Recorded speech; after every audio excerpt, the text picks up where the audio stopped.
What's going on, guys? Kulprit here, and today I wanted to get back in the swing of things and do my first topical video.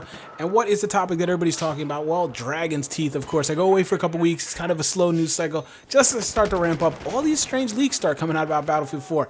Really appreciate that, Dice. Really nice of you to accommodate me like that. But there's all kinds of Battlefield 4 Dragon's Teeth videos out there right now. Everybody's speculating, talking about the weapons we sort of know, and riot shields and map names and all these things, nukes and everything, right? But one thing I haven't really seen talked about, it's kind of been nagging at me the whole time. And it's going to be a kind of just a really focused, short little video to just kind of make you guys think a little bit and just let you know what I'm thinking about. Is kind of the theme of Dragon's Teeth. That's what's important to me. I mean, the weapons are great and all that stuff, but what type of environment is going to be? What type of maps are they building for us? You know, that's going to be the make or break thing for me. Is it going to be an armored kill type boar fest, or is it going to be really good like aftermath and things like that?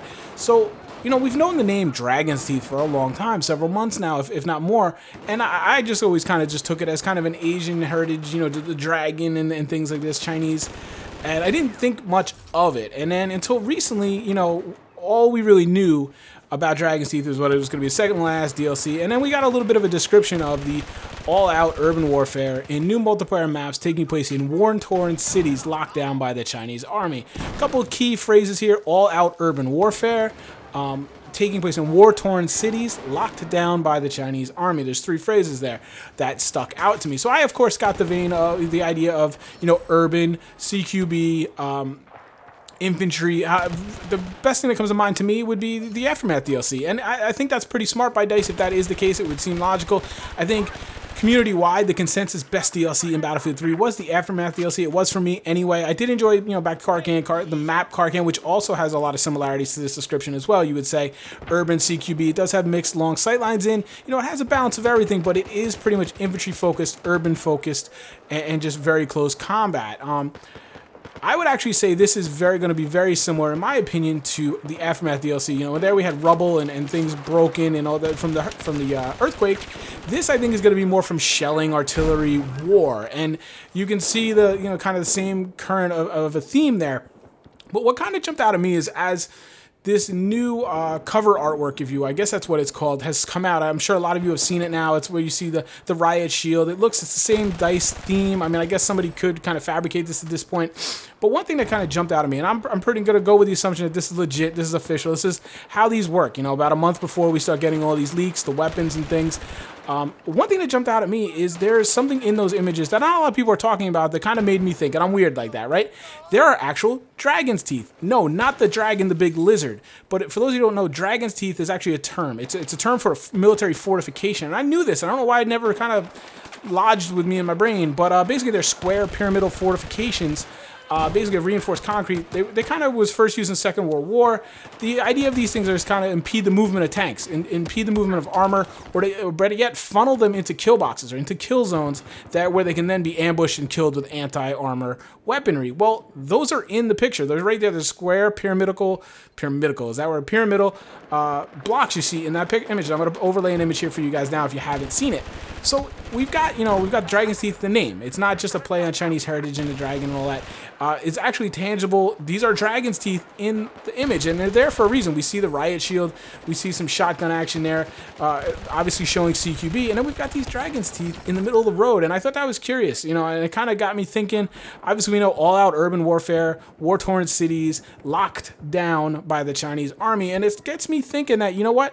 This is going to be very, very infantry-focused and infantry-centric. We kind of knew that already, but I think it's going to be even to a more degree.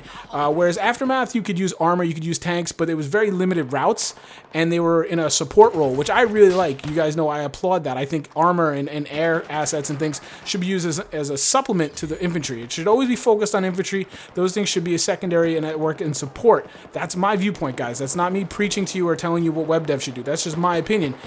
So here I think we're going to get that. And I think it's going to even go even further on the curve past Aftermath. I don't think it's going to go so far as the Close Quarters DLC, obviously. I think they've realized that was too niche, too focused. But I think this is going to be very, very close quarters, very urban, think city blocks, but with rubble all over the place, checkpoints, these dragon's teeth all over the place, which makes it, the armor cannot get in there. If the armor wants to get to, say, the city center, the center of the city, it's going to have to take some pretty dangerous routes that are very easily flanked and attacked by infantry and things like that.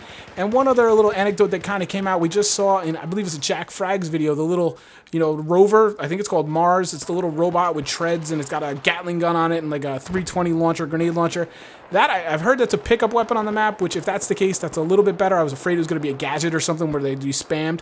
But that almost feels like that's going to be replacing tanks. It's like tanks aren't going to really, maybe the tanks will be on the outline of the city or the town or whatever it is we're fighting over this urban, all-out, war-torn map.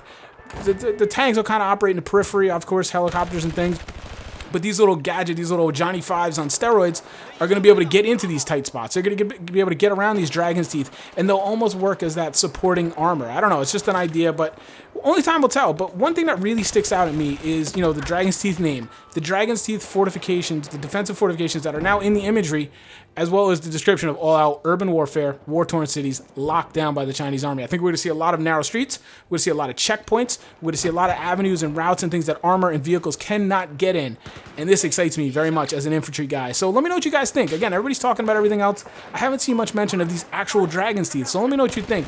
Because I think at first glance it might be a little boring, might not seem important, but I think they're really telling us, kind of giving us an indication of the flavor of the dragon's teeth DLC. Look, riot shield, shotgun, CQB, CQB, CQB. Oh, and by the way, here's these dragon's teeth that limit vehicle movement. I think they're trying to tell us that vehicles are not going to play a central role here.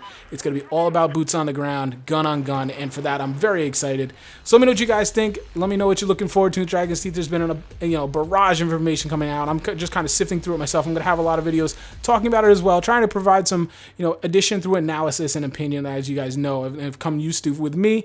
Otherwise, guys, I hope you guys are having a good day. I will talk to you soon. Take care, guys.